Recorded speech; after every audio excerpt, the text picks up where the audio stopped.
Tourism Minister Patricia De Lille has rejected claims that she's shielding suspended SA Tourism CEO Nombulelo Guliwe or meddling in the affairs of SA Tourism Board. De Lille also dismissed accusations that she's a dictator after dissolving the board for allegedly breaching governance regulations, including the Tourism Act and the Public Finance Management Act. She was speaking on the sidelines of a stakeholder meeting on the Tourism Growth Action Plan. SA Tourism has faced ongoing controversy in the 2023 year. A R1 billion deal with Tottenham Hotspur was scrapped as unlawful. Recently, Minister De Lille dissolved SA Tourism Board, citing an illegal meeting where CEO Nombulelo Guliwe was suspended. Critics, including the Democratic Alliance and Outer, accused her of political interference, which she denied, along with protecting Guliwe. The dissolved board has accused Guliwe of irregularly awarding a R100 million tender. De Lille says summer tourism plans remain on track and is ready to appear before Parliament to explain. We unpack this further with former SA Tourism Board member Lawson Naidoo, or shall I say suspended Tourism Board member Lawson Naidoo. Lawson, good evening. Thank you so much for your time. Really appreciate it. We're now at a situation where there's clearly a dispute of fact. The minister claims a meeting happened on the 1st of August where a resolution had been made, and the resolution followed a round-robin exercise in the meeting which appointed or selected you as representative of the board. You had previously claimed no such meeting existed. Does the minister have any reason to believe that such a meeting existed? Good evening, Oliver, and thank you very much for this opportunity. I think the minister would have to explain on what basis she believes that a meeting took place on the 1st of August.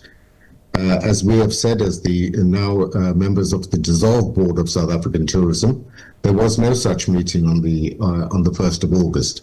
And in fact, the correspondence that we've received from the minister in the last couple of weeks are contradictory in their contents. On the 12th of August, the minister wrote to us and alleged that the resolution that we had taken, which she deemed at that point, correctly so, to have been a round-robin resolution, she took issue with the contents of the resolution and even alleged that the board had acted improperly by appointing a board member.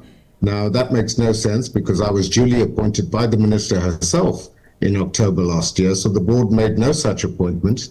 And we responded, Oliver, in some detail to that letter of the minister, because she gave us 48 hours to respond, to provide reasons why the board should not be dissolved.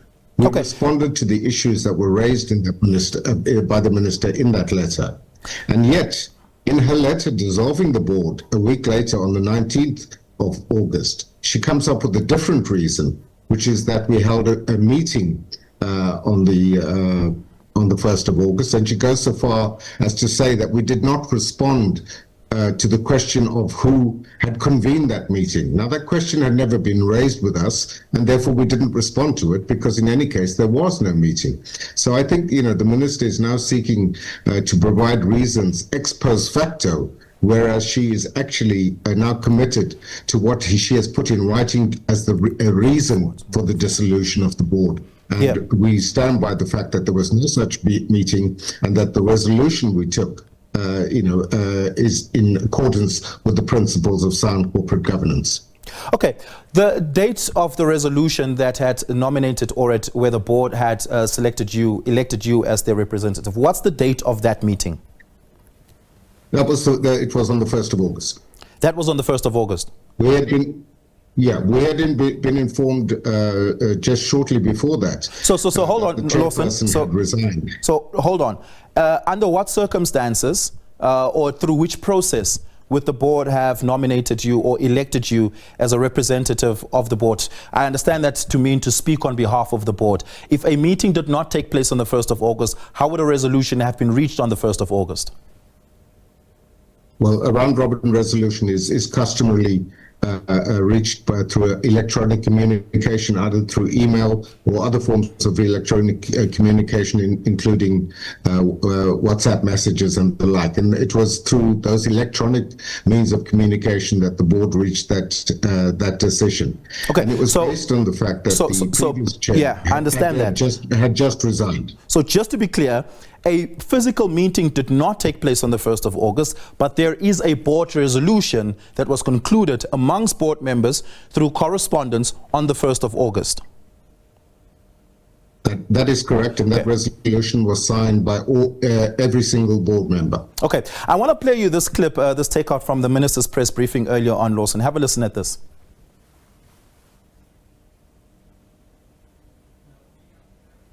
2024 by the board. No special meetings or round-robin resolution can be done without a chairperson.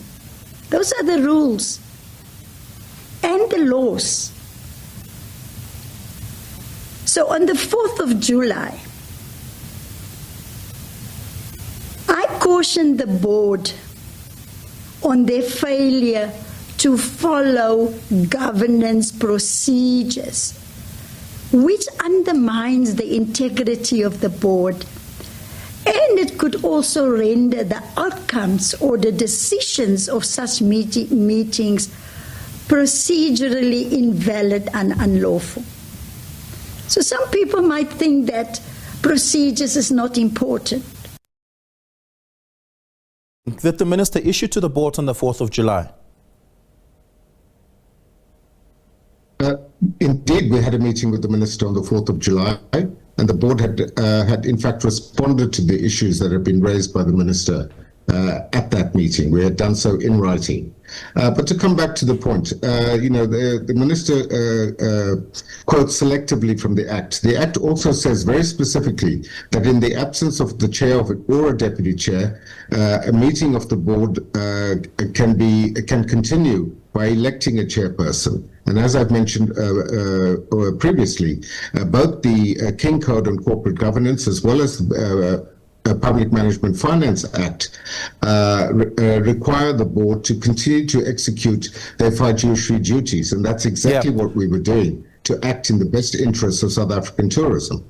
The Tourism Act of South Africa, number 3, sections 10, 11, 12 and 13 speak specifically to the composition of the board, the powers of the board and the appointment of board members.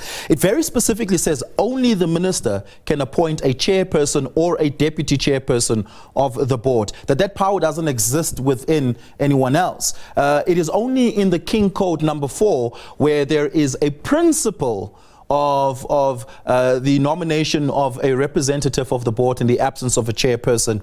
But we know quite clear, the South African jurisprudence is clear. King Code is not law in South Africa. It's merely a principle guideline that the Tourism Act is the law that guides here. And insofar as the Act says only the minister is empowered to do so, surely the minister has a case there, Lawson? No. Because the Tourism Act also says that in the absence of the chair or a deputy, a meeting can elect a chairperson to preside over that meeting. And the principle of the King Code is that the board does not suspend its oversight and fiduciary duties simply because of a casual vacancy on the board, even if that vacancy is of the chairperson of the board. The minister does also not answer the question as to why she failed to appoint a deputy chairperson since October last year.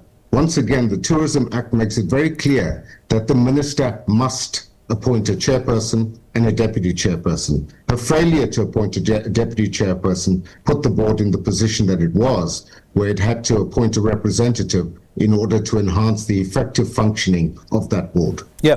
Lawson, the overall subtext of today's meeting or today's briefing by the minister, and as you would have watched it, would have realized that the minister seems to have received the board to be quite vexatious over time, and that it's a confluence of, let's call them transgressions on part of the board that led the minister to decide to finally act against the board. One such thing includes, she says, the Auditor General had written to her citing serious concerns about the fact that the board had not appointed a CFO and a head of internal audit, which leaves the financial systems of Tourism South Africa quite precarious. What's your response to that?